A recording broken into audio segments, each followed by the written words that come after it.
சங்கீதம் 7. பென்யமீனியனாகிய கூஷ் என்பவனுடைய வார்த்தைகளின் நிமித்தம் தாவீது கர்த்தரை நோக்கி பாடின சிகாயோன் என்னும் சங்கீதம். என் தேவனாகிய கர்த்தாவே, உம்மை நம்பி இருக்கிறேன்.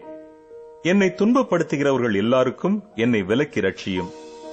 சத்துரு சிங்கம் போல் என் ஆத்துமாவை பிடித்துக் கொண்டு போய் விடுவிக்கிறவன் இல்லாமையால் அதை பீறாதபடிக்கு என்னை தப்புவியும். என் தேவனாகிய கர்த்தாவே, நான் இதை செய்ததும் என் கைகளில் நியாயக்கேடு இருக்கிறதும், என்னோட சமாதானமாயிருந்தவனுக்கு நான் தீமை செய்ததும், காரணமில்லாமல் எனக்கு சத்துருவானவனை நான் கொள்ளையிட்டதும் உண்டானால், பகைஞன் என் ஆத்துமாவை தொடர்ந்து பிடித்து என் பிராணனை தரையிலே தள்ளி மிதித்து என் மகிமையை தூளிலே தாழ்த்த கடவன். கர்த்தாவே, நீர் உம்முடைய கோபத்தில் எழுந்திருந்து என் சத்துருக்களுடைய மூர்க்கங்களின் நிமித்தம் உம்மை உயர்த்தி எனக்காக விழித்துக் கொள்ளும். நியாய தீர்ப்பை நியமித்திருக்கிறீரே. ஜனக்கூட்டம் உம்மை சூழ்ந்து கொள்ளும்.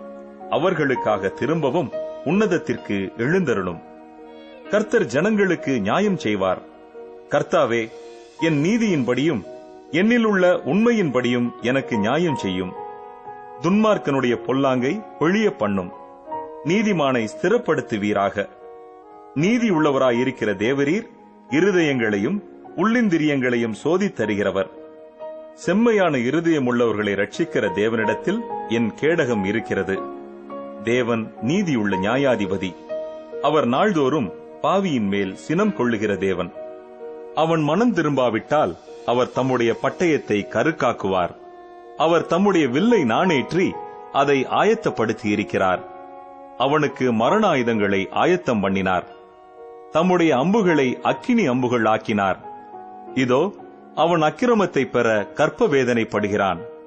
தீவினையை கற்பந்தரித்து பொய்யை பெறுகிறான். குழியை வெட்டி அதை ஆழமாக்கினான். தான் வெட்டின குழியில் தானே விழுந்தான். அவன் தீவினை அவன் சிரசின் மேல் திரும்பும். அவன் கொடுமை அவன் உச்சந்தலையின் மேல் இறங்கும். நான் கர்த்தரை அவருடைய நீதியின்படி துதித்து உன்னதமான கர்த்தருடைய நாமத்தை கீர்த்தனம் பண்ணுவேன்.